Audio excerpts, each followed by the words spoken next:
Oi pessoal, hoje nós vamos estudar contagem de prazo no processo civil.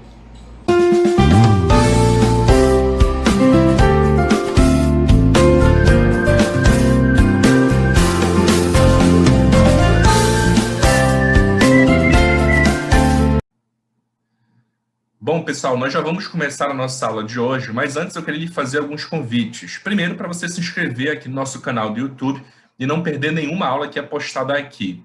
Se tiver interesse, siga também lá no Instagram, onde eu posto diariamente várias dicas de processo civil. E também tem ainda o nosso canal no Telegram, onde eu compartilho todos os meus materiais didáticos, todos os PDFs, apostilas, questões, fluxogramas, inclusive os slides dessa aula que você vai assistir, também já estão lá no nosso canal do Telegram para você baixar, salvar, imprimir e poder estudar. Bom, pessoal, a nossa aula de hoje, como já falado mais cedo, é contagem de prazo no processo civil. Essa aula é extremamente importante, pessoal, porque você sabe que o processo como um todo, né, não só o processo civil, mas todos os processos, eles são recheados de prazos que precisam ser observados por todos os sujeitos processuais que integram essa relação processual. Mas mais do que nós sabermos o que é prazo, né, é extremamente importante a gente saber, a gente dominar a técnica da contagem de prazo no processo civil. E nessa aula eu gostaria de explicar para vocês de uma forma rápida, de uma forma didática, como é que se faz essa contagem para que você nunca mais se esqueça. Bom, mas antes da gente aprender, né, a como contar prazo no processo civil, a gente precisa, antes de mais nada, definir aqui juntos um conceito de prazo. Compreender o que é prazo, antes de mais nada, é de suma importância para que a gente possa, lá na frente, saber como contar esses prazos. E eu separei aqui um conceito, né, para vocês do que é prazo, né? Veja, prazo nada mais é do que o interstício temporal entre um termo inicial, diz a quo, e um termo final, diz a de quem, dentro do qual, ou seja, dentro desse interstício temporal, que um ato processual deve ser praticado. Então, esse é um conceito mais técnico de prazo, né? Esse interstício temporal, esse lapso temporal dentro de dois pontos esses que nós vamos chamar de termo inicial e termo final, dentro desse lapso, dentro do qual um ato processual pode e deve ser praticado. Para que você tenha uma ideia visual desse conceito, eu trouxe aqui esse desenhinho, né, esses dois pontos que ligam, né, essa linha que nós vamos chamar aí de prazo, né?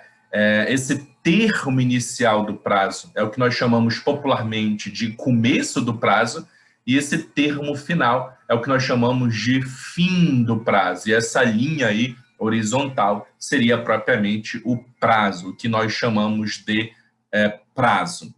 A gente não pode perder de vista, pessoal, que uma vez alcançado esse termo final, perde-se também a oportunidade de praticar, em regra, né, aquele ato processual respectivo. Então, se porventura você praticar o ato, né, após esse termo final, depois desse termo final, do dias a de quem, quando já esgotado esse prazo, a gente diz aí que esse ato que foi praticado foi um ato intempestivo, ou seja, fora do seu tempo, né? Isso também nos faz concluir, portanto, que esse termo final, uma vez alcançado, ele acarreta o que nós chamamos no processo civil de preclusão. Preclusão, portanto, nada mais é do que aquele fenômeno processual que faz com que haja a perda do poder de se praticar um ato processual. Isso está escrito expressamente lá no artigo 223 do CPC, o qual fala, decorrido o prazo, extingue-se, ou seja, termina o direito da parte, do sujeito, melhor dizendo, né, processual, praticar ou emendar o ato processual. Agora, o que é curioso aqui, eu queria aproveitar essa oportunidade e falar para vocês, pessoal, é a seguinte indagação: e se porventura eu praticar o meu ato processual antes do advento do início do prazo, antes do advento do começo do prazo. Será que isso é possível? O que isso vai implicar processualmente falando?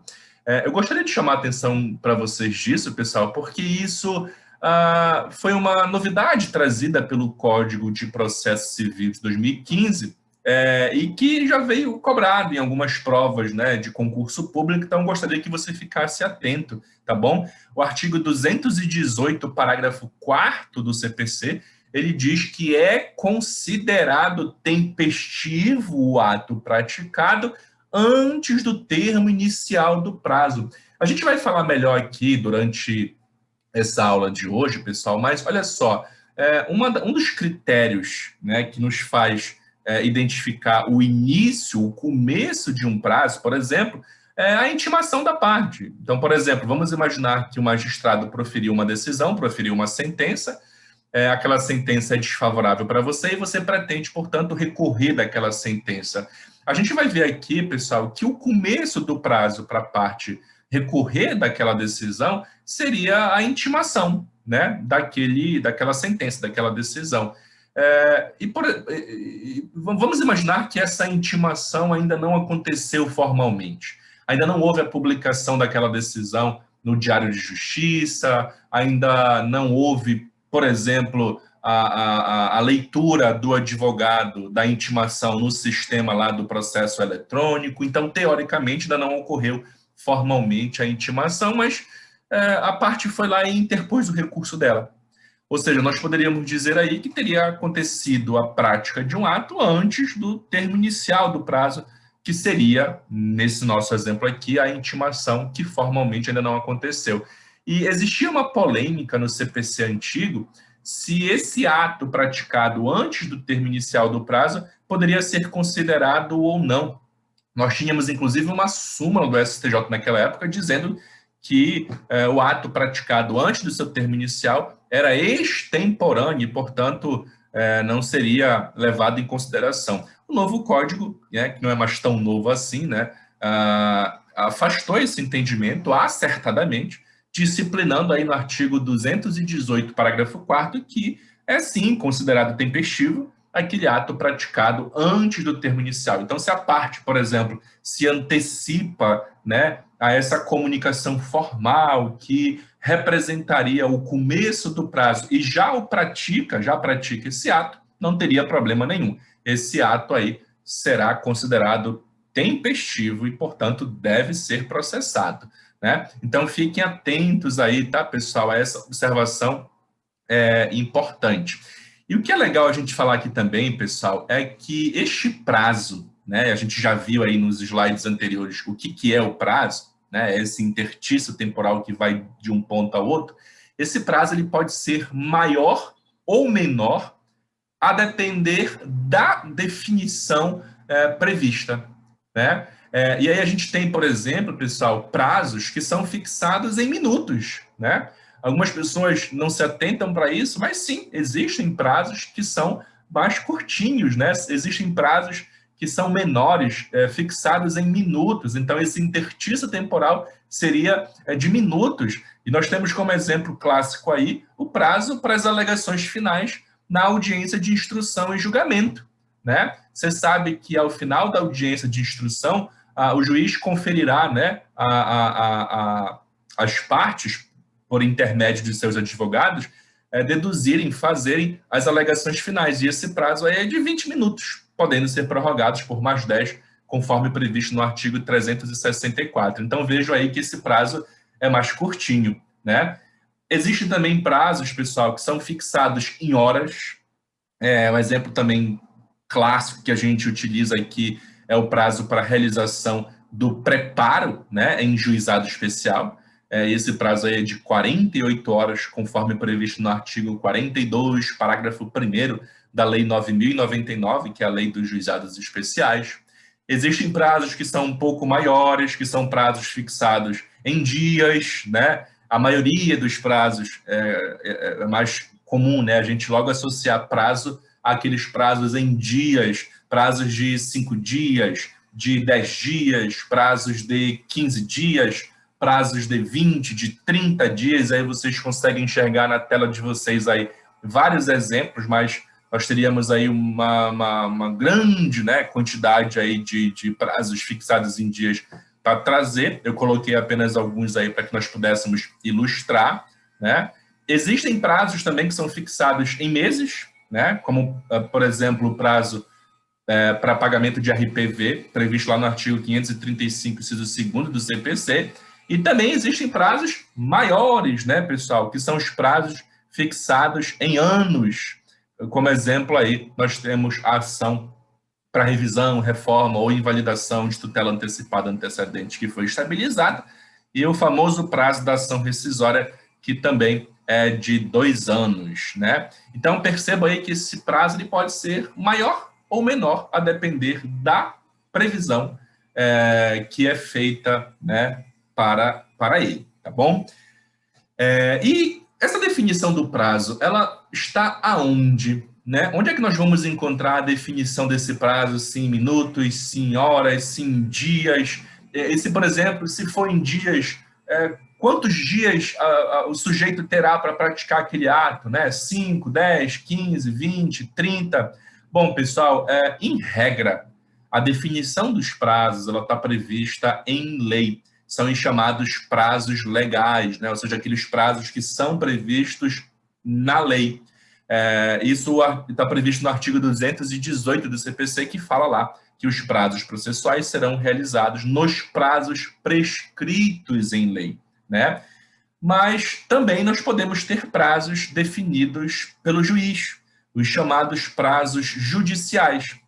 E esses prazos judiciais, pessoal, eles vão ter vez quando a lei for omissa, quando a lei não estipular para um ato específico uma quantidade de tempo correspondente. Então, como a lei é omissa, nesse caso, caberia ao juiz definir aí qual é o prazo que aquele sujeito, que aquela parte vai ter para praticar o seu ato, né? É importante a gente registrar aí, né, pessoal, que quando essa lei for omissa, o juiz vai definir esse prazo, mas devendo levar em consideração a complexidade do ato, né? Então, o juiz tem que dar uma olhada lá, o que deve ser praticado pela parte, qual é a complexidade daquele ato que vai ter que ser praticado, para poder definir um prazo razoável, né? Um prazo maior ou menor, a depender do caso concreto, né? Então, por exemplo, vamos imaginar aí que a parte precisa apresentar uma documentação que o juiz está determinando com que ela apresente, né? Mas para obter essa documentação, a parte vai levar um tempo maior, porque ela precisa oficiar uma repartição pública ou, enfim, empreender uma diligência maior. Então, não seria razoável, por exemplo, o juiz definir, olha, você tem 5 dias para praticar esse ato. Não, né? Então, o juiz aí, com a sua devida prudência, ele pode definir um prazo maior, né? Curioso notar aqui, pessoal, também, que se porventura a lei for omissa e o juiz também for omisso, ou seja, a lei não comina um prazo para a prática de determinado ato, e o juiz também não estipula aquele prazo como deveria ser, a lei diz que o prazo, então, será de 5 dias, né? Então, lei omissa mais juiz omisso, a lei estipula lá o prazo, nesses casos, é de 5 dias. Se atente para isso aí também, tá bom? Eu não posso deixar de avançar aqui nessa aula sem lembrar vocês de que é possível também nós termos a definição do prazo por um acordo, né, entre os sujeitos, entre as partes. São os chamados prazos convencionais. Não há nada que impede, tá, pessoal, que esse prazo seja estipulado por um acordo de vontades, por uma convenção. O artigo 190 do CPC, ele traz consigo, né, uma cláusula geral de atipicidade de negócios jurídicos, permitindo com que as partes elas estipulem mudanças no procedimento, né? E isso nos traz a conclusão, portanto, de que as partes poderiam fazer acordo estipulando diferentes prazos, né? Então, não há nada que impeça, de acordo com a doutrina, por exemplo, que as partes estipulem, olha, não, o prazo para recursos interposto por qualquer uma das partes será de 20 dias, será de 30 dias. Então, veja, eu estou tendo aí uma definição de um prazo que advém aí de uma convenção, de um acordo entre as partes, tá bom? São os chamados prazos convencionais. Mas o mais comum é que esse prazo realmente seja definido por lei, ou seja, o mais comum é a gente identificar prazos legais. Esta é a regra, tá bom? Não se esqueça também, tá, pessoal, que existem algumas prerrogativas processuais que prevê prazo em dobro para alguns sujeitos, para alguns entes, né? Quem são esses sujeitos, pessoal, que gozam dessa prerrogativa de ter o seu prazo dobrado, né? Bom, você está vendo aí nessa tabelinha, né? Ministério Público, né? Ele goza da prerrogativa de prazo em dobro. A advocacia pública, né? Ou seja, a fazenda pública em juízo também tem essa prerrogativa. Defensoria pública, escritórios de prática jurídica das faculdades de direitos, famosos NPJs, né, também possui prazo dobrado, e também os litisconsortes com diferentes advogados de escritórios de advocacia distintos em processos não eletrônicos, né? Então, se, por exemplo, eu, Rafael, entrei com um processo, entrei com uma ação judicial contra fulano e ciclano, tenho aí um litisconsórcio passivo, eu tenho 2 réus. Se cada um desses réus estiver assistido por advogados distintos, de escritórios diferentes, e esse nosso processo for não eletrônico, ou seja, for um processo físico, esses réus aí, esses litisconsortes, terão prazo dobrado para se manifestar no processo. Tudo bem? Então, esses são os sujeitos, pessoal, que, de acordo com a lei, você também está identificando aí, né, os artigos respectivos, possuem prazo dobrado no processo civil. Bom, vamos agora, então, pessoal, para a parte mais importante da nossa aula de hoje, que é a gente aprender de uma forma bem rápida, bem didática, a como proceder com a contagem do prazo, como fazer a contagem de prazo dentro do processo civil, tá bom?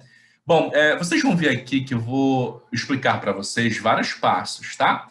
É importante que vocês compreendam bem cada um desses passos, porque aí, ao final, com essa compreensão bem sólida, vocês vão ter aí, né, o domínio aí de como se fazer uma contagem de prazo.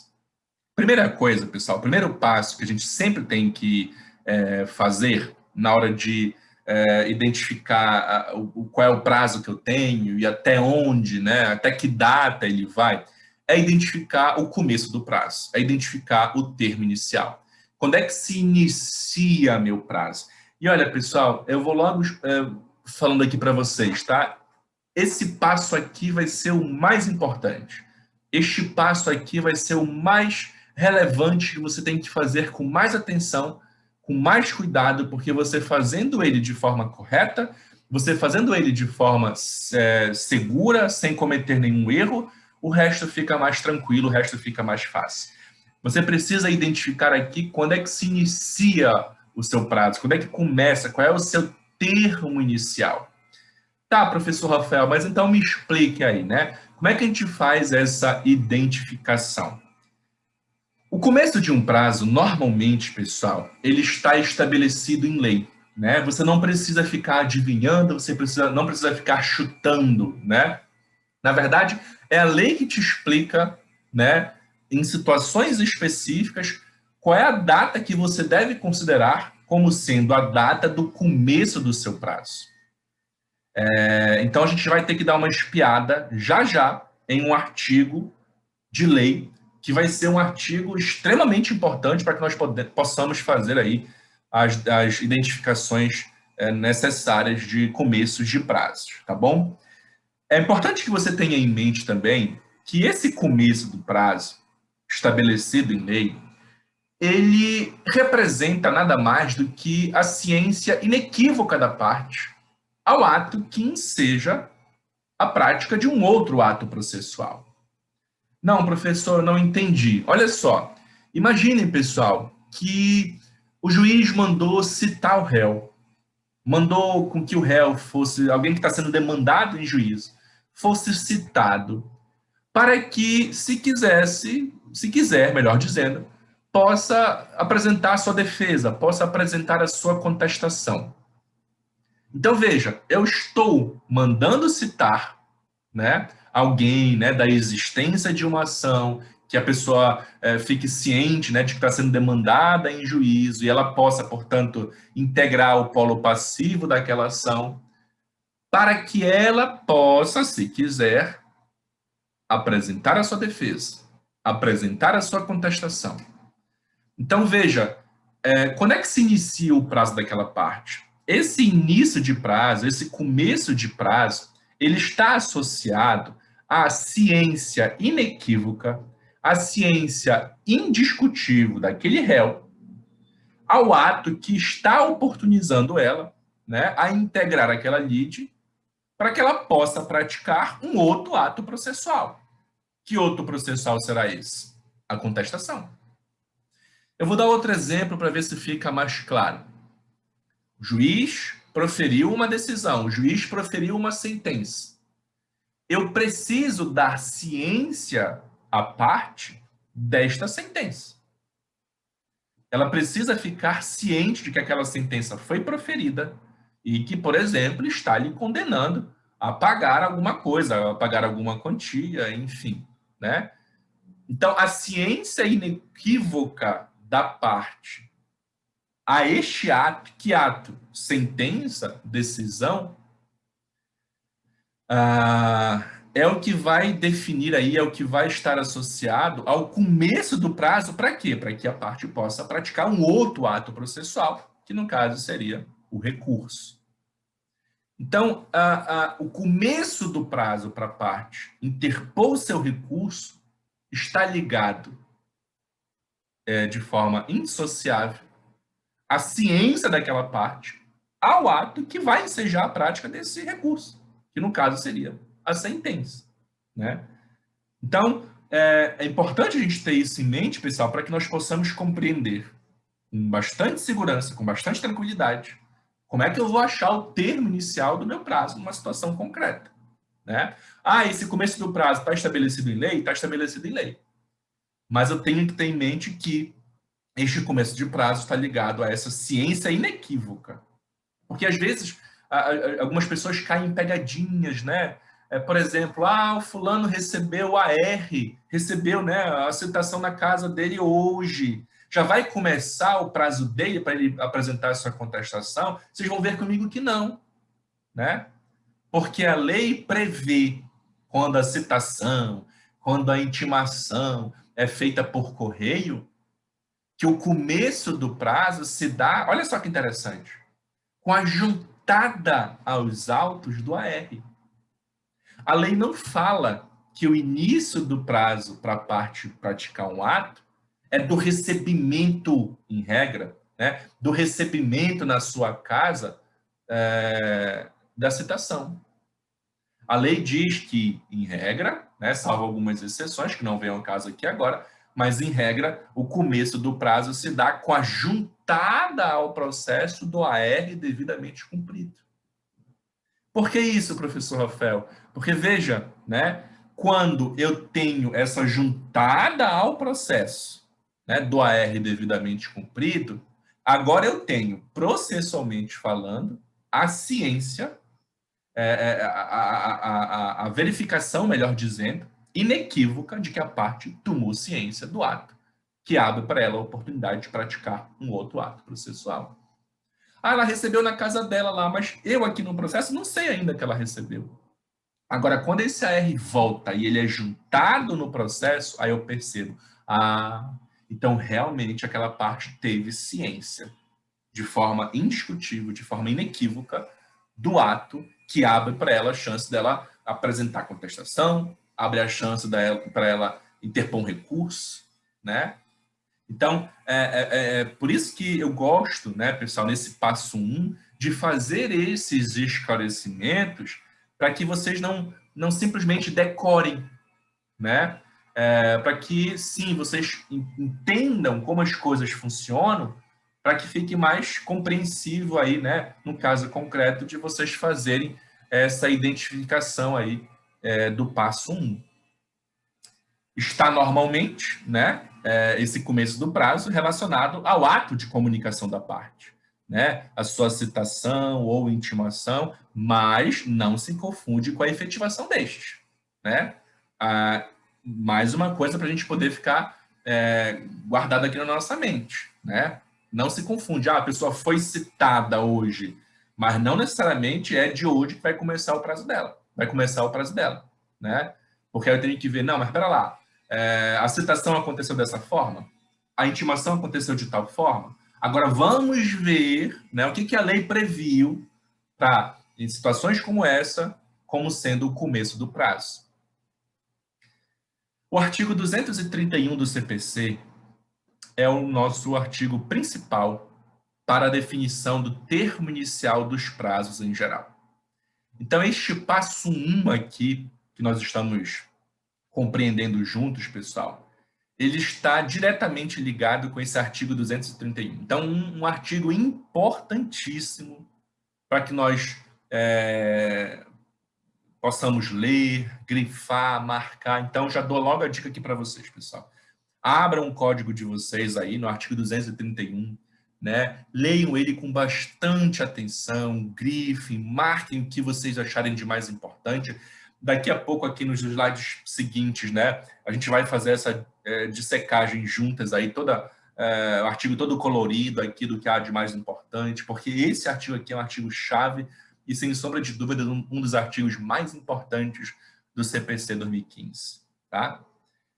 Então, lá, eu acabei de falar para vocês, o começo do prazo está estabelecido em lei, né? O artigo 231 é um dos artigos mais importantes para que você possa identificar, no caso concreto, o que a lei definiu como sendo o começo do seu prazo, tá bom? Olha só, vamos dar uma olhada aí juntos aí, rapidinho, ó. Artigo 231, ele fala aí, salvo disposição em sentido diverso, considera-se dia do começo do prazo. Aí eu tenho aí, ó, 8 incisos. Cada um desses incisos, pessoal, está me dizendo qual é o começo do meu prazo, qual é a data, qual é o dia do começo do meu prazo, a depender de como a citação ou a intimação aconteceu. Porque você sabe que a intimação ou a citação ela pode acontecer de várias formas, né? Eu tenho citação, intimação por correio, por oficial de justiça, por edital, né? Por hora certa, por meio eletrônico, né? Então, a depender de como a citação e intimação ocorreu, o começo do seu prazo pode mudar, pode diferenciar. E quem é que me define isso? É a lei, nesse artigo 231. E qual é o critério que o legislador trouxe, professor? Foi definir aqui de uma forma presumida mesmo, tá? De uma forma hipotética, em alguns casos, a ciência inequívoca. O legislador, não, essa é a data que eu teria aqui, essa é a situação, é a ocorrência que me faria ter a compreensão inequívoca de que realmente aquela pessoa tomou ciência. E, portanto, o prazo dela já pode iniciar, né, já pode começar. E aí eu tenho, ó, inciso primeiro, a data de juntada aos autos do aviso de recebimento, quando a citação ou intimação for pelo correio, é o que eu explicava mais cedo aqui para vocês.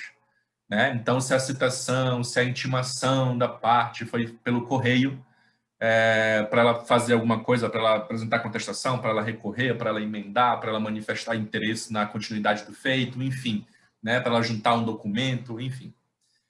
O começo do prazo dela, de 5 dias, de 10 dias, de 15 dias, sabe-se lá qual foi, né, a quantidade de tempo que a lei definiu ou que o juiz definiu, vai ser o quê? Vai ser a data de juntada aos autos do AR devidamente cumprido.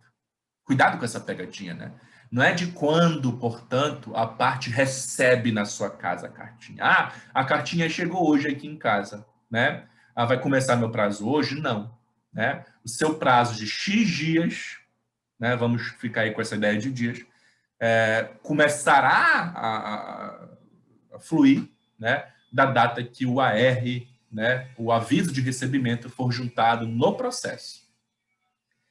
Se essa citação ou intimação for por oficial de justiça, será a data de juntada aos autos do mandado cumprido.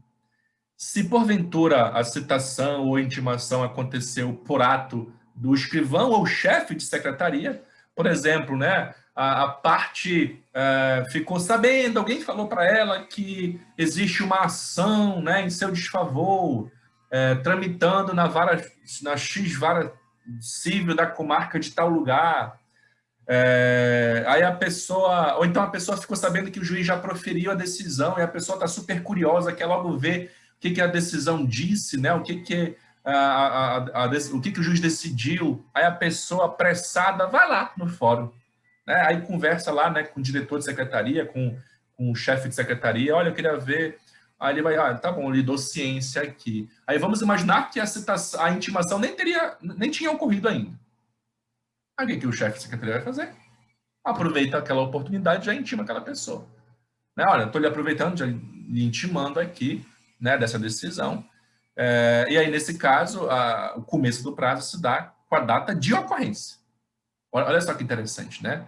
Aqui não tem nada para eu juntar, né? Não tem um AR para juntar, não tem um mandado a ser juntado pelo oficial de justiça, não. A pessoa foi lá na secretaria, o escrivão, o chefe de secretaria aproveitou aquela oportunidade, já deu ciência para ela, está aqui, então você já está tomando ciência formalmente, hoje, dia tal. Então, essa data já representa aí o começo do prazo, né? O termo inicial do prazo para a parte praticar eventuais atos processuais subsequentes, né? Aí, nesse caso, é a data da ocorrência. Por quê?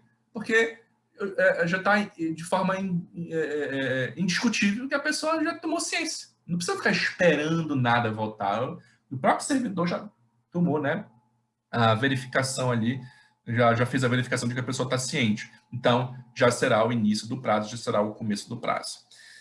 O dia útil seguinte ao fim da dilação assinada pelo juiz, quando a citação ou intimação for por edital, né? Então, se o juiz, por exemplo, mandou citar, intimar alguém por edital, definindo um prazo de 30 dias para que aquela pessoa compareça, né, espontaneamente, fluir os 30 dias, a pessoa não compareceu, o dia útil seguinte ao fim dessa dilação já é o começo do prazo para que ela possa praticar o ato respectivo. O dia útil seguinte à consulta ao teor da citação ou da intimação, ou ao término do prazo para que a consulta se dê, quando a citação ou intimação for eletrônica. Isso daqui é importante a gente falar, né, pessoal? Isso daqui é importante a gente falar porque a gente sabe que nós temos muitos processos hoje em dia que são eletrônicos, né? Que tramitam na modalidade eletrônica e, portanto, as citações e intimações ela acontecem pelo meio eletrônico, né? E vocês devem saber, pessoal, que nessas situações aí, por exemplo, o juiz proferiu um despacho, o juiz proferiu uma decisão, né? Dispara-se via sistema, né? A informação de que existe uma decisão, um despacho destinado para aquela pessoa ali, né? E, de acordo com a lei, a pessoa tem um lapso temporal, um período específico para fazer a consulta, para entrar no sistema e ler do que se trata aquele despacho, ler do que se trata aquela decisão, né? Se porventura hoje, ela entra hoje, na data de hoje, na data que você está me ouvindo aí, né? Ela entra hoje naquele sistema, consulta, né, o teor da citação, da intimação, analisa, né, a decisão, o prazo dela começa no dia útil seguinte, né, a data em que houve a consulta, né, ao teor da citação, da intimação. Se porventura, como muita gente às vezes faz, né, se porventura esse lapso inicial aí para que a pessoa possa fazer a consulta transcorrer sem que essa consulta aconteça, então o começo do teu prazo se dá no dia útil seguinte ao término do prazo que ela teria para fazer essa verificação, né? De acordo com a lei, esse prazo aí para que a pessoa possa fazer a consulta é de 10 dias. Então, o juiz disparou lá a citação ou intimação, a pessoa tem 10 dias para consultar, consultou, dia útil seguinte, já inicia o prazo dela. Se ela deixar esses 10 dias transcorrerem normalmente, sem fazer a consulta nenhuma, acabou os 10 dias, O dia útil seguinte ao término desse prazo de 10 dias seria o termo inicial do prazo para que a pessoa possa praticar o ato respectivo, por exemplo, possa recorrer, tá bom? A data de juntada ao comunicado, do comunicado de que trata o artigo 232, ou não havendo esse, a data de juntada da carta aos autos de origem devidamente cumprida. Esse artigo aí, né, esse inciso, melhor dizendo, se refere à intimação ou citação realizada em cumprimento de carta, né, carta precatória, por exemplo. A data de publicação, quando a intimação se der pelo Diário da Justiça, impresso ou eletrônico, também é uma forma muito recorrente, né, pessoal? Num caso concreto. O dia da carga, quando a intimação se der por meio da retirada dos autos em carga do cartório ou da secretaria. Então, por exemplo, se eu tenho ali algumas decisões que estão pendentes, algumas publicações aí, né? E o advogado faz carga dos autos, a data dessa carga já se configura aí como termo inicial do prazo que ele tem, eventualmente, para praticar algum ato respectivo, tá bom? Então, vejam, pessoal, que o artigo 231, ele é um artigo aí que traz aí, né, a definição de termos iniciais em diferentes situações, portanto, a gente tem que ficar atento aí a ele, tudo bem? Bom, vamos avançar aqui, ó.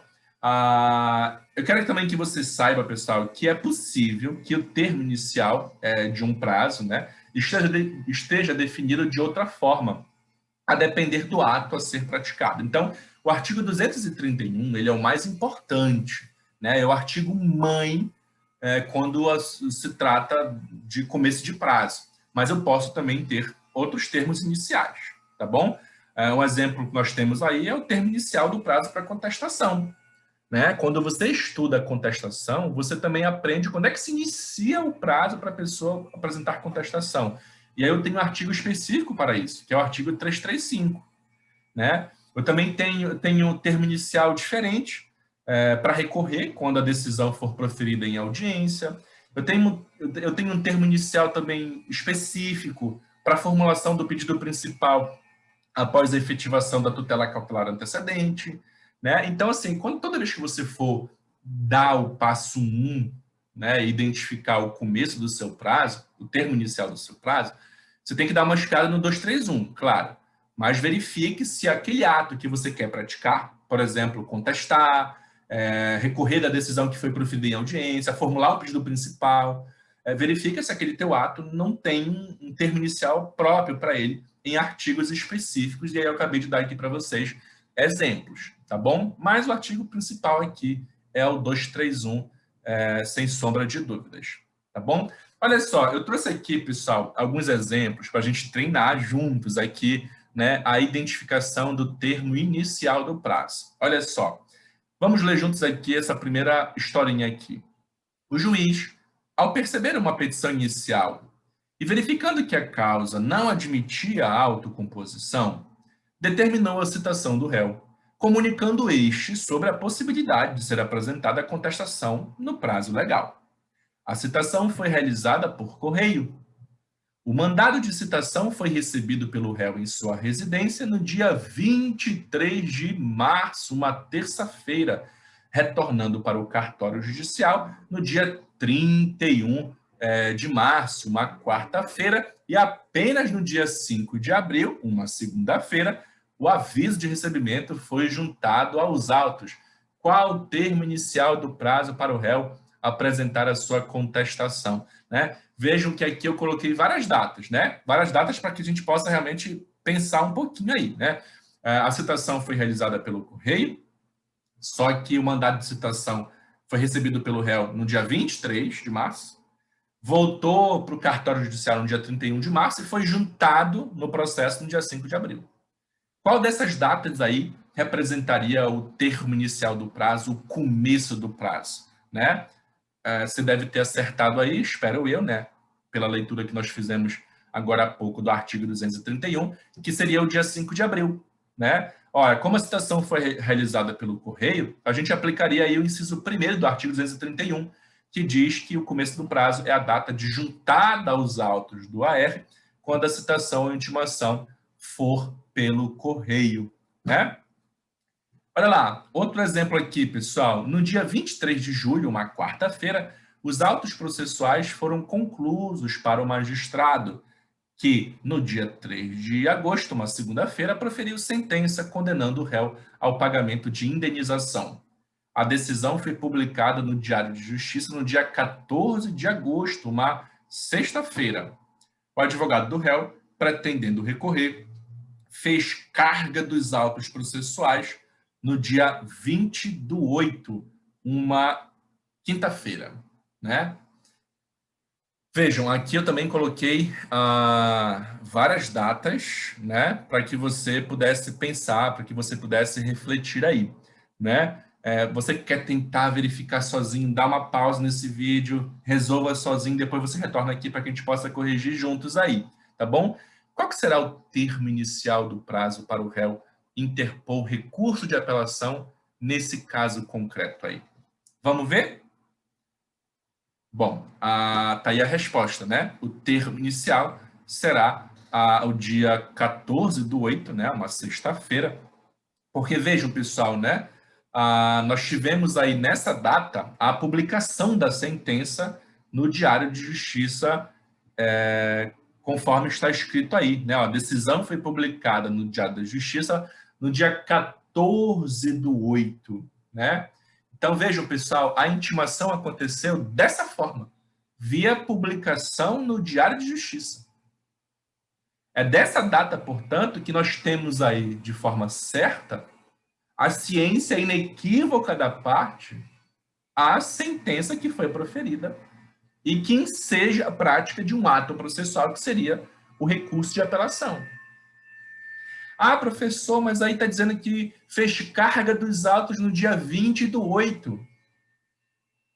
Não será dessa data, então, que nós vamos iniciar o prazo para o recurso de apelação? Não, né? Porque, veja, a intimação da pessoa, ela não aconteceu propriamente com a carga dos autos. A intimação da pessoa aconteceu, na verdade, antes, no dia 14, com a publicação do Diário de Justiça. Depois dessa data, é que o advogado, portanto, para que pudesse preparar melhor o seu recurso, fez a carga do processo para estudar, para analisar, para compulsar aquele processo, né? Mas antes nós tivemos a ciência inequívoca, a intimação via Diário de Justiça aí, nos termos do inciso 7, né, do artigo 231, é esta data aí, da data da publicação, que se inicia o prazo. Se eu dissesse para vocês aí, pessoal, né, que o cara fez a carga do processo antes disso, no dia 12/8, aí tudo bem, né? Aí, veja, a ciência inequívoca estaria acontecendo no dia 12/8, né? A publicação foi feita depois, beleza, foi feita depois, em razão do princípio da publicidade, maravilha, mas quando ele fez a carga, ele já se deu por intimado, né? Já se presume, portanto, ciência inequívoca, então já seria essa data o termo inicial. Mas não é o que aconteceu aqui nesse caso. Primeiro houve a publicação, né? Então a pessoa foi intimada, e aí então a data dessa publicação é o termo inicial do prazo para a pessoa interpor seu recurso de apelação. Tudo bem, pessoal? E o que eu falava para vocês agora há pouco ali, né? Vamos aprofundar melhor isso aqui agora, tá? Eu quero que vocês tenham uma atenção especial às intimações eletrônicas. Tudo bem, pessoal? Vamos relembrar aí, conversar um pouquinho mais e treinar isso daí, né? Considera-se dia do começo do prazo, o dia útil seguinte à consulta ao teor da citação ou da intimação, ou ao término do prazo para que a consulta se dê quando essa citação ou intimação for eletrônica, né? Olha só, eu também trouxe aqui um exemplo para que nós possamos exercitar juntos aí. Olha só, vamos imaginar a seguinte situação aqui, pessoal. No dia 1º de outubro, uma quinta-feira, o juiz proferiu uma decisão em determinado processo, que tramita em autos eletrônicos, sendo expedida na mesma data notificação ao advogado da parte via sistema PJE. No dia seguinte, o advogado consultou o inteiro teor da decisão. Qual o termo inicial do prazo para a parte interpor recurso? Bom, olha só, vamos ver juntos aqui, pessoal. Prestem atenção aqui, olha lá. A questão me diz aqui que no dia 1º de outubro, deixa eu pegar aqui a minha lanterninha para que vocês possam me acompanhar melhor. Pronto, tá aqui, ó. No dia 1º de outubro, o juiz proferiu uma decisão em determinado processo, sendo expedida nessa mesma data notificação ao advogado da parte via sistema PJE. Então, nesse dia aqui, ó, 1º de outubro, uma quinta-feira, o juiz decidiu e já expediu no sistema um alerta, né, para a parte de que foi dada uma decisão e tal, né? E chega lá no e-mail do advogado da parte e até então ele não sabe do que se trata, né? Ele só vai saber do que se trata, só vai saber o inteiro teor da decisão se ele consultar, né, no sistema lá aquela decisão, o inteiro teor daquela decisão, tá bom? Aí a questão me diz, pessoal, que o advogado no dia seguinte, ou seja, no dia 2, né, de outubro, ele consultou o inteiro teor da decisão. Então, tá aqui, ó, no dia 2, nós tivemos aí a consulta pelo advogado. Quando é que se inicia o prazo para ele, eventualmente, interpor recurso? A questão me diz, a lei me diz, né, pessoal, lá no artigo 231, inciso 5º, que o dia do começo do prazo será, olha só aqui, ó, o dia útil seguinte à consulta ao teor da citação ou da intimação. Então, no dia 2 ele fez a consulta. Vai começar aqui hoje o prazo dele? Não. A lei me diz que o prazo começa no primeiro dia útil seguinte após a consulta. Então, sábado não é um dia útil. Vamos falar melhor sobre isso daqui mais na frente. Domingo também não é um dia útil. Dia 5 é um dia útil. Então, o início do prazo, o começo do prazo para o advogado, termo inicial do prazo será esse aqui, ó, dia 5, segunda-feira. Ok, pessoal? Beleza? Olha só. Ainda falando sobre intimação, né, eletrônica, vamos ver essa segunda situação aqui. Em um processo eletrônico, foi proferida uma decisão, expedindo-se intimação eletrônica para as partes no dia 8 de outubro, uma quinta-feira. Então, no dia 8 de outubro aqui, uma quinta-feira, foi expedida, né, para as partes um alerta de que foi proferida uma decisão naquele processo. O advogado da parte não fez qualquer consulta ao inteiro teor da decisão no prazo previsto em lei. Qual o termo inicial do prazo para que o advogado interponha recurso? Bom, vamos lá, olha só. O artigo 231, inciso 5º, ele me diz que o começo do prazo é o dia útil seguinte ao término do prazo para que a consulta se dê, quando a citação ou a intimação for eletrônica. Não foi feita nenhuma consulta aqui. E aí? Se não foi feita nenhuma consulta, eu não consigo aplicar a primeira parte desse dispositivo aí, que é a data da consulta. A questão me diz, ó, não foi feita consulta nenhuma. O advogado não fez nada, ele não consultou. Então, eu vou ter que aplicar essa segunda parte aqui, ó, que me diz que o começo do prazo é o dia útil seguinte ao término do prazo para que a consulta se dê.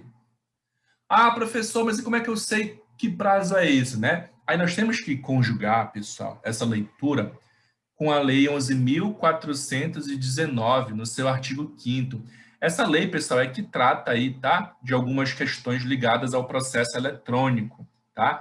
E lá no parágrafo 3º, ele diz, né, que a consulta, né, referida nos parágrafos 1º e 2º desse artigo deve ser feita em até 10 dias corridos, contados da data do envio da intimação, sob pena de considerar-se a intimação automaticamente realizada na data do término desse prazo. Então, olha só, pessoal, olha só que interessante aqui, ó.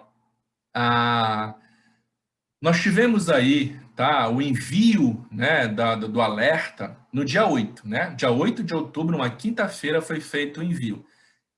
A parte tem, melhor dizendo, 10 dias para fazer a consulta. E vejam que a lei fala aqui, ó, 10 dias corridos, contados da data em que foi enviada essa intimação.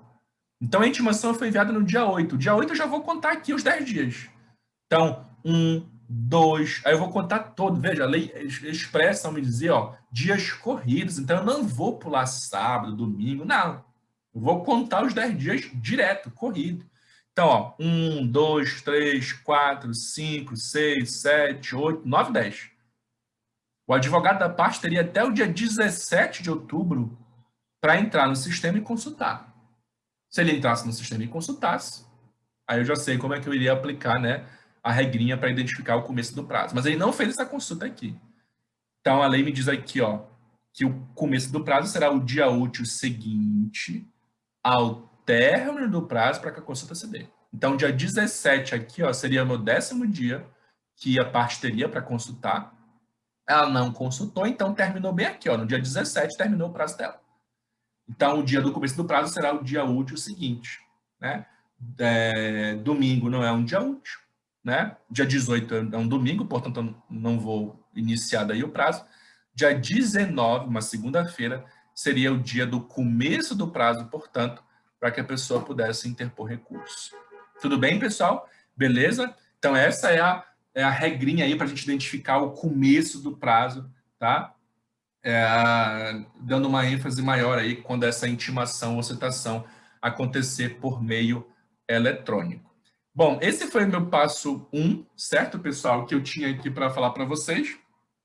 Depois, aqui no final dessa nossa aula, nós vamos treinar mais um pouquinho, tá? E aí, depois disso, a gente vai para o passo 2, que é identificar a quantidade de tempo que nós temos para praticar o ato processual. Então, eu já identifiquei quando é que começa meu prazo? Beleza, agora vamos ver aí qual é a extensão dele, né? Qual é o tempo que eu tenho para praticar esse ato?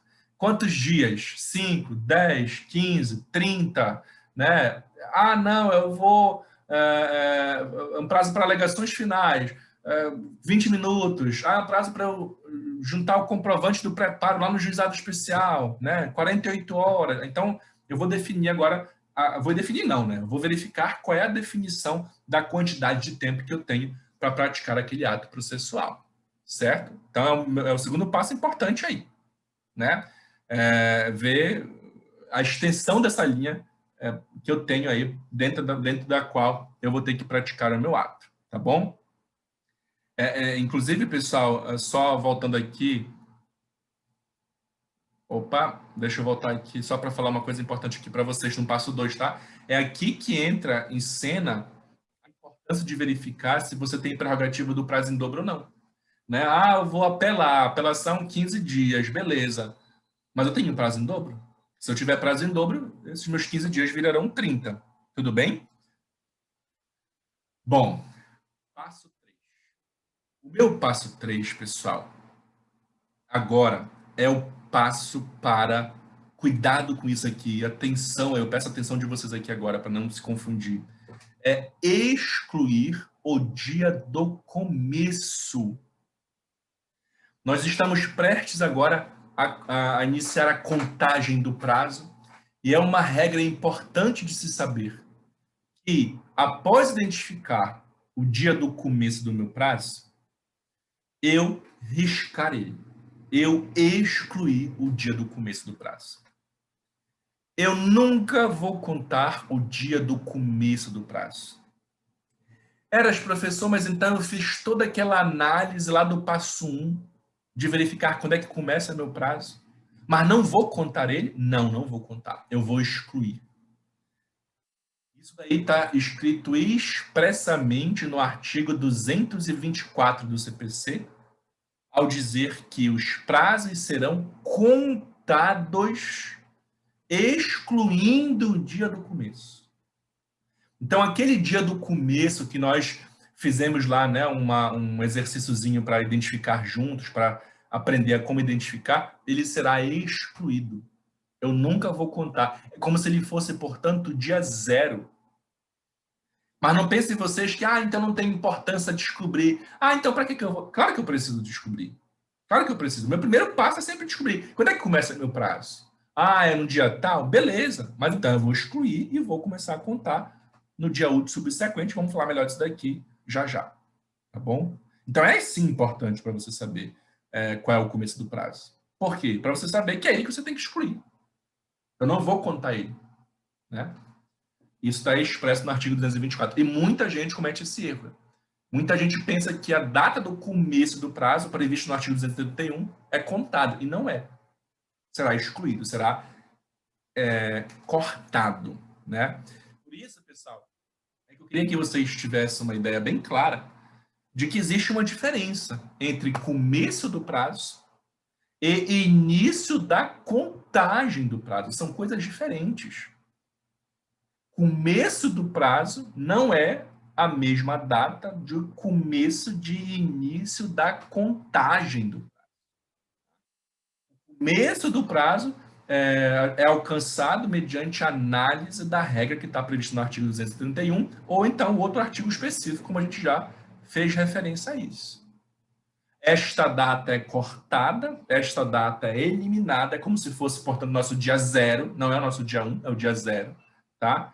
E, de acordo com o artigo 224, o começo da contagem do seu prazo, ou 1, 2, 3, 4, vai se dar do primeiro dia útil subsequente à data que você cortou.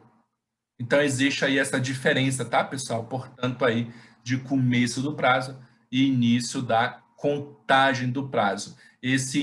A data, né, da contagem do prazo seria, portanto, nosso dia 1 da quantidade total que a gente verificou no passo 2. Tá bom? Então, se, por exemplo, você verificou aqui, ó, eu tenho 15 dias para apelar, quando é que se inicia o teu prazo? Ah, é hoje? Beleza, corta, né, esse dia. Você não vai contar. Amanhã é um dia útil, então amanhã é meu dia 1 de um total de 15 que eu tenho para apelar. Ok? Não se esqueçam disso, tá, pessoal? Bom, aí nós vamos então agora começar a contagem propriamente dita, né? E o passo 4, ele me diz que nós vamos contar apenas os dias úteis. Vamos contar nessa contagem, né? Apenas os dias úteis. Isso certamente você sabe, você já, né, ouviu falar, foi uma conquista muito grande aí, né, de profissionais, principalmente da advocacia, né, que nessa fluência da contagem só se levasse em consideração os dias úteis, né, para que o advogado possa ter um descanso aí, né, no final de semana, num feriado, né. Bom, isso está aí no artigo 219 do CPC, que diz aí, ó, na contagem de prazo em dias, né, estabelecido por lei ou pelo juiz, computar-se-ão somente os dias úteis. Então, está fazendo a contagem? 1, 2, 3, você só vai levar em consideração dias úteis. Você não vai contar, nesta contagem, os dias não úteis, ou seja, não se contam os feriados, tudo bem? Excluem-se os feriados. E o que é feriado? O próprio CPC me diz isso, tá bom? O CPC, no seu artigo 216, me diz que, além dos declarados em lei, são feriados para efeito forense, sábado, domingo e os dias em que não haja expediente forense. Então, para o CPC, pessoal, o que é feriado? Aquilo que a lei diz que é. 1º de maio, 7 de setembro, né? Tudo isso é feriado. Porque a lei declara, né, como sendo feriado. Mas também, sábados, domingos também são feriados para efeitos forenses, tá? E aqueles dias em que, por qualquer razão, não haja expediente forense. Então, por exemplo, vamos imaginar que um feriado caiu, dia 1º de maio, por exemplo, caiu numa terça-feira. Terça-feira, dia 1º de maio, é feriado. Eu não vou contar essa data na fluência de algum prazo meu que está rolando ali. Né? Mas vamos imaginar que aquele tribunal daquela localidade resolveu enforcar a segunda-feira. Né? Então, a segunda-feira ela não é, né, um feriado. Mas como não houve expediente forense, também não vou contar na fluência daqueles prazos que estão rolando aí, tá? Porque não houve expediente forense e, portanto, para efeito forense, isso vai impactar na contagem de prazo. Isso daí seria, de acordo com o artigo 216, um feriado. Tudo bem, pessoal? Agora, atenção, tá, pessoal? Essa regra de só se contar dias úteis, tá? Ela só se aplica aos prazos fixados em dias. Lembra quando a gente falou lá, né? no iniciozinho dessa nossa aula, que o prazo pode ser fixado em meses, pode ser fixado em anos. Pois é, nesses casos, eu não vou aplicar o artigo 219 não, tá? Porque o artigo 219 me diz que essa regrinha de só se contar dias úteis só se aplica aos prazos em dias, tá bom? Prazos de 5 dias, 10 dias, 15 dias. Quando o prazo é fixado em anos, 2 anos, eu não vou contar só dias úteis, não. Vou contar 2 anos cheios, tá bom? Levando em consideração feriado, sábado, domingo, tudinho, tá bom? E isso só se aplica também, pessoal, aos prazos processuais. O que são prazos processuais? São aqueles prazos para a prática de um ato processual, né? Se defender, recorrer, enfim, prazos dentro de uma relação jurídica processual. É por isso, por exemplo, pessoal, que a doutrina ela é uníssona em dizer que esse artigo não se aplica àquele prazo de 120 dias para a impetração de um MS, de um mandado de segurança, né? Porque isso daí é um prazo decadencial, né? E prazo decadencial não é um prazo processual, é um prazo material e, portanto, aí não se aplicaria o artigo 219, tá bom, pessoal? Só se aplica aí aos prazos materiais. Bom, e aí, nosso quinto passo, sabendo de todos os anteriores, né? Nosso quinto passo seria a identificação aí do nosso termo final, né? A gente vai conseguir chegar aí ao nosso dias ad quem, né? O nosso prazo fatal, que de acordo com o artigo 224, inclui aí o dia do vencimento, tá bom? Então, o meu prazo venceu hoje, beleza, então eu incluo esse dia e, portanto, hoje é meu prazo fatal, é o meu termo final para a prática do meu ato, né? Bom, pessoal, estamos chegando aqui na nossa reta final, aqui na nossa aula. Vamos fazer alguns treinos aí, né? Alguns exercícios aí, para ver se a gente realmente aprendeu aí, tá bom? Olha só, pessoal, considerando que a sentença foi publicada no Diário de Justiça Eletrônico no dia 2 de setembro, até que dia o advogado da parte pode interpor recurso de apelação? Passo 1, dia do começo. Quando é que começa meu prazo aí? Né? Olha só, vamos verificar. A sentença foi publicada no Diário de Justiça no dia 2 de setembro. Então, quando que é o dia do começo do meu prazo? Né? Lembrando que o artigo 231 me diz que quando a intimação se der pelo Diário de Justiça, o começo do teu prazo é a data da publicação. A publicação aconteceu aí, né, já está circulado aí para vocês verem aqui, ó, no dia 2 de setembro, né? Que é uma sexta-feira aqui, né, nesse nosso calendário aqui, eu coloquei para que nós pudéssemos exercitar, para que nós pudéssemos treinar. Então, 2 de setembro, a data que foi feita a publicação, é a data do começo do meu prazo. Passo 2 aqui, vamos identificar qual é a quantidade de tempo que eu tenho para interpor a apelação, né? Será de 15 dias, tudo bem, pessoal? Quando você for fazer essa verificação no CPC, né? Qual é o prazo que a parte tem para apelar? Você vai descobrir, de acordo com o artigo 1003, parágrafo 5º do CPC, que esse prazo é de 15 dias, tá bom? Eu acredito que todos vocês saibam disso, né? Principalmente se você já tiver, né, uma base aí, né, maior de processo civil, mas se você não sabe, eu estou lhe explicando aqui, estou lhe dando essa informação de que o prazo realmente para interpor qualquer recurso, com exceção de embargos, é de 15 dias, artigo 1003, parágrafo 5º do CPC, tá bom? Então, eu tenho esses 15 dias aí para interpor a apelação. Passo 3, vamos excluir o dia do começo. Então, já risquei aqui, ó, dia 2, que é o dia do começo do meu prazo, eu corto, eu excluo. Tá?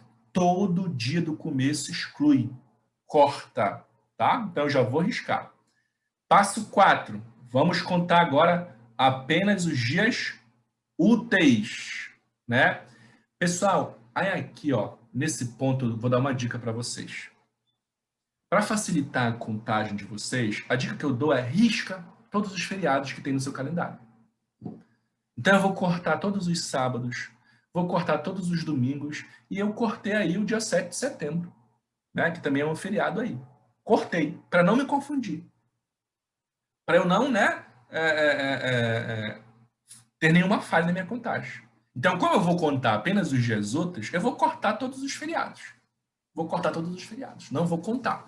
Então, eu já cortei aqui nos slides, eu deixei destacado aí de vermelho para que a gente não conte esses dias. Eu não vou contar, tá bom? Bom, aí agora a gente vai chegar ao termo inicial. Nós vamos fazer aqui a contagem, né? Deixa eu pegar aqui uma canetinha para que a gente possa contar juntos aqui, tá? Ó, dia 2 eu cortei, né, pessoal? Que é o dia do começo do meu prazo. Tenho 15 dias. E agora, então, eu vou contar. 1, 2. Opa, olha aqui, ó. Não vou contar o dia 7. 3, 4, 5, 6, 7, 8, 9, 10, 11, 12, 13, 14, opa, 15. Tá aqui, ó. Cheguei ao meu termo final. Eu incluo esse no dia do vencimento aqui, tá?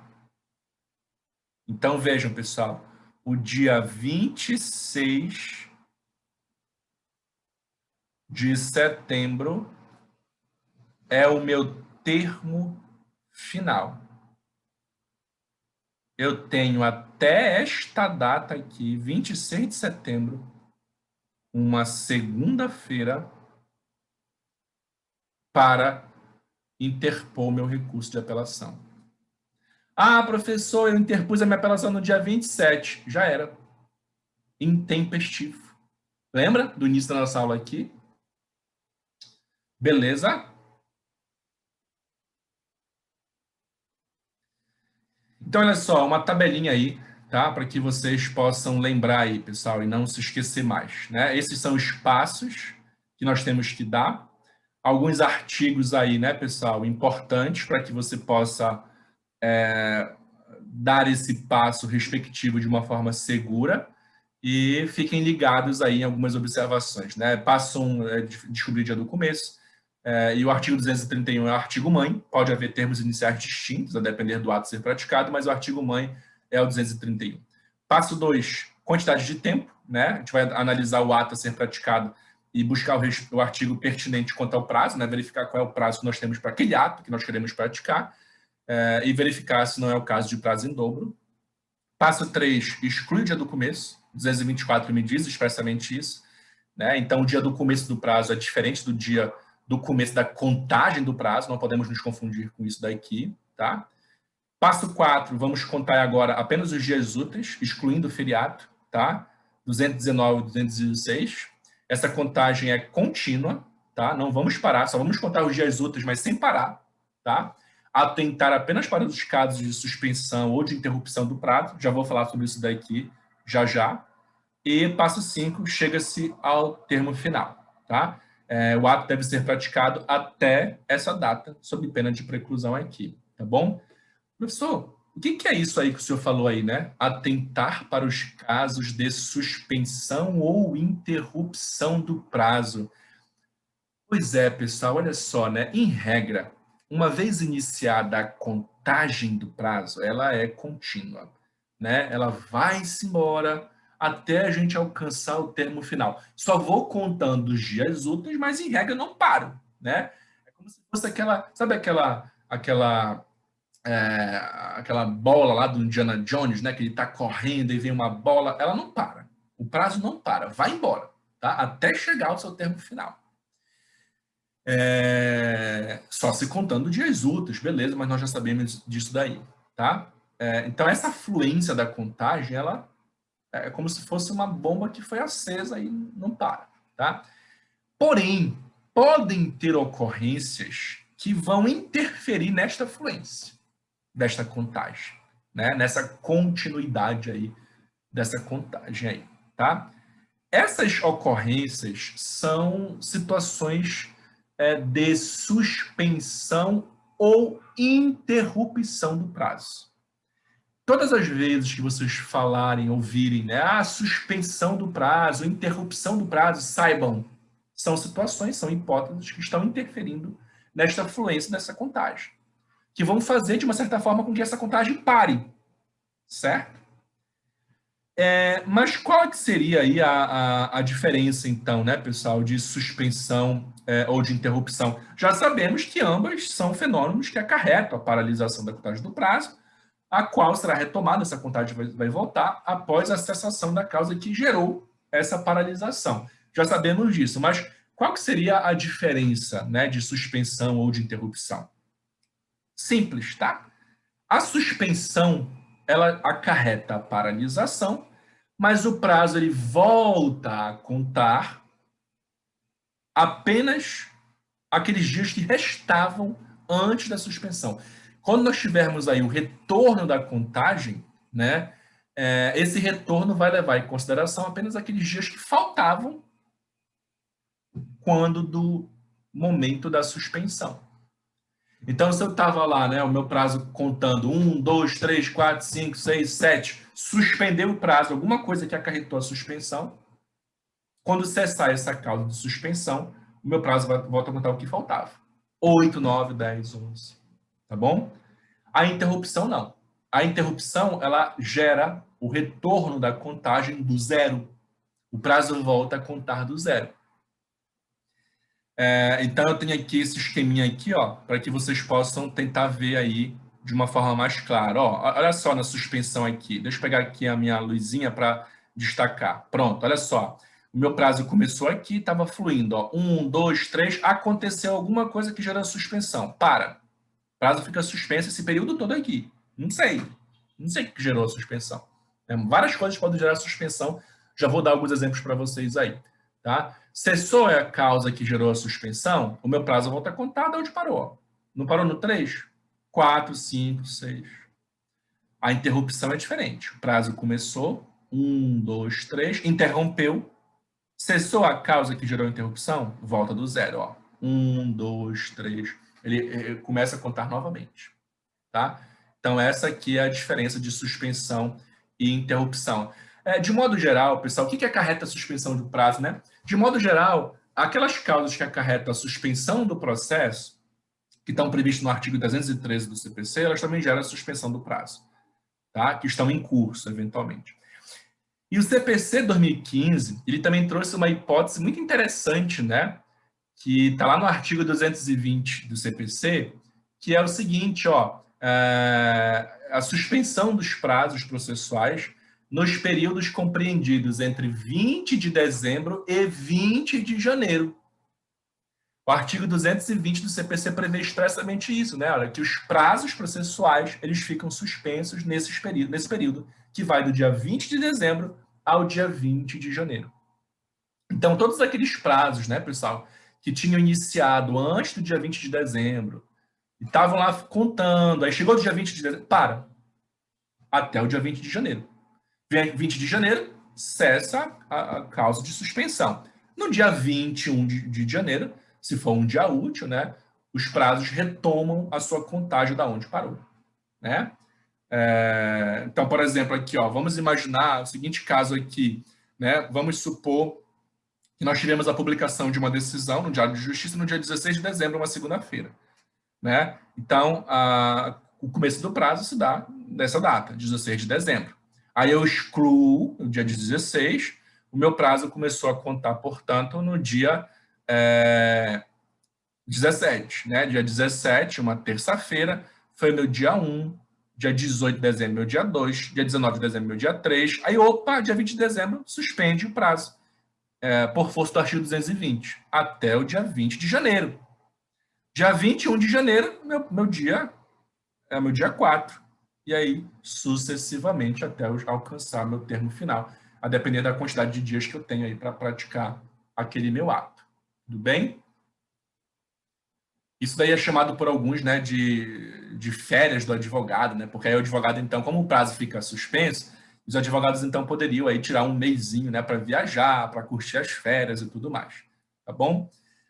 Bom, as causas que acarretam a interrupção do prazo, nós temos aqui esses 3 exemplos previstos no CPC. Né? O primeiro aí é o mais famoso de todos, né? Que é a oposição de embargos de declaração, interrompe o prazo para outros recursos. A interposição de embargos de divergência no STJ interrompe o prazo para interposição de RE para o STF. e o requerimento de limitação de litisconsórcio interrompe o prazo para manifestação ou resposta. Esses são os 3 exemplos que nós temos, pessoal, dentro do CPC 2015, que geram a interrupção do prazo, né? Então, por exemplo, olha só, vamos ver aqui essa situação hipotética aqui, ó. Foi feita a publicação de uma sentença no Diário de Justiça no dia 8 de maio, uma sexta-feira. Meu prazo para apelar, para interpor uma apelação dessa sentença, começa, então, aqui, ó, no dia 8 de maio. Esse é o dia do começo do prazo. Aí você já sabe que eu tenho que fazer o que aí, né? Eu tenho que excluir o dia do começo, né? É uma sexta-feira aqui, ó. Então, dia 9, sábado, dia 10, domingo, eu não vou contar. O meu prazo vai começar a contar do primeiro dia útil seguinte, né? Dia 11. Por isso está aqui, ó, dia 11 de maio. Dia 1. Dia 12 de maio. Dia 2. Dia 13 de maio. Dia 3. Lembrando que eu estou contando aqui esses prazos para apelar. E eu já sei que meu prazo para apelar é 15 dias. Só que aí a parte, ó, no dia 14, opõe embargo de declaração. Opa, então nós estamos vendo aqui a interrupção desse prazo para interpor recurso de apelação. E aí fica interrompido, ó, até o julgamento dos embargos. Dia 20 de maio, os embargos são julgados e a parte é intimada dessa decisão. Então, cessou aqui a minha interrupção. Dia 21 de maio é meu dia 1 para apelar. Ó. Reinício do prazo para apelar. Dia 2, dia 22, meu dia 2. Aí deve vir um sábado, domingo aí, né? 23 e 24 que eu não vou contar. Dia 25 de maio, meu dia 3. E aí eu vou até o meu 15º dia, que seria aí o meu termo final para apelar. Tudo bem, Paulo? Então, essa é a diferença aí, tá? De interrupção e de intimação. Bom, pessoal, foi isso a nossa aula aqui, bem rapidinha, né? Bem resumida, bem didática, para tentar explicar para vocês como é que se dá essa técnica de contagem de prazos, né, no processo civil. Eu espero que vocês tenham compreendido, que tenha ficado claro. Qualquer dúvida que vocês tiverem, vocês podem mandar aqui, né, nos comentários aqui desse vídeo, que eu responderei prontamente, né? E se a dúvida for maior, tiverem dúvidas mais específicas, vocês também podem se comunicar comigo através aí lá do Instagram, né, por direct. Será um prazer aí me corresponder com vocês, conversar com vocês, ou então lá no nosso canal do Telegram. Lembrando, pessoal, tá, que lá no Instagram eu posto diariamente várias dicas, né, de processo civil. Então, sigam lá o nosso canal, né, do Instagram, nossa página do Instagram, e também lá no Telegram eu posto todos os meus materiais didáticos, né, apostilas, mapas mentais, fluxogramas, que podem ser úteis para vocês. Lembrando que esses slides da nossa aula aqui de hoje estarão lá, já está lá, melhor dizendo, no nosso canal do Telegram. Então, se você quiser baixar esses slides, salvar, imprimir para estudar depois, só entrar no nosso canal do Telegram e fazer o download para você. Tudo bem? Pessoal, um prazer estar com vocês aqui nessa aula. Espero que tenha sido útil para vocês. Se gostou, dá um like aqui nesse vídeo e até uma breve oportunidade. Tchau!